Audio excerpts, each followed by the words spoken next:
Mais voilà, je m'appelle Daphné, je suis coiffeuse et je suis non essentielle.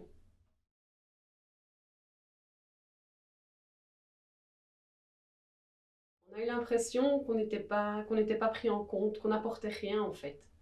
Pour le bien-être des gens, c'est important qu'ils soient bien coiffés. Ça fait partie de sa personnalité. On a besoin de pouvoir se montrer également. On peut aller dans les magasins, mais par contre, on ne peut pas être bien coiffé. Pour une femme ou pour un homme, c'est important. Les personnes qui maintenant sont à la recherche d'emploi doivent aller se présenter, parce que ça, ils doivent quand même le faire. Et quoi, la première chose qu'on fait, c'est quand même aller chez le coiffeur avant. Donc je trouve que c'est essentiel. J'ai la chance quand même de pouvoir avoir quelques heures dans l'enseignement en alternance.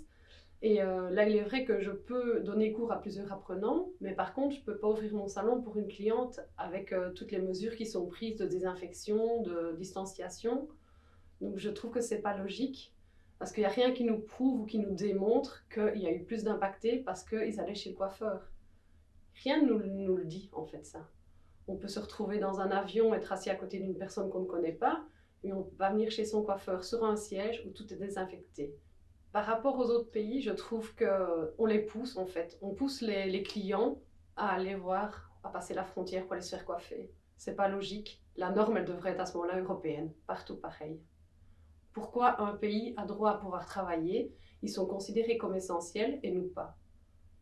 Au premier confinement, on nous avait considérés comme travailleurs essentiels. Et pourquoi ici, on nous dit qu'on est non essentiel et on nous retarde dans la réouverture?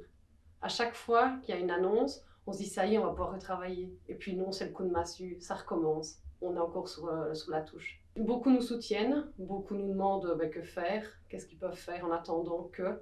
Mais c'est vrai que c'est l'angoisse toujours de devoir leur dire non, non, parce que je ne vais pas frauder, parce que je ne vais pas passer, je vais pas risquer de perdre. La loi, c'est la loi, on la respecte. On est là, on fait partie des fois du confident, on est les confidents, on dépose tout son mal-être qu'on peut avoir et nous on va être là, on va les écouter et on va les aider déjà à sentir mieux dans leur peau. Rien que par le visuel, on les rend beaux, c'est le plaisir de pouvoir leur apporter ça, de les voir sortir du salon en souriant. Maintenant déjà ils sont calfeutrés certains par du télétravail chez eux, avec plus l'envie de s'habiller, de se coiffer, de se maquiller. Et là, c'est une ouverture, alors que c'est très important, rien que pour la confiance en soi. Oui, j'ai l'impression que vraiment, nous, les non-essentiels, on a été punis. On ne sait pas pourquoi certains métiers peuvent retravailler, pourquoi dans des magasins, ils peuvent être agglutinés, et nous, avec un espace et la désinfection, on est punis. C'est pas logique. Dans l'avenir, je ne sais pas. En fait, je pense qu'une fois que on va pouvoir recommencer, on va bien retravailler, mais je ne sais pas à long terme ce que ça va donner. Est-ce qu'on va habituer les gens à, entre guillemets, prendre moins soin d'eux? J'en sais rien.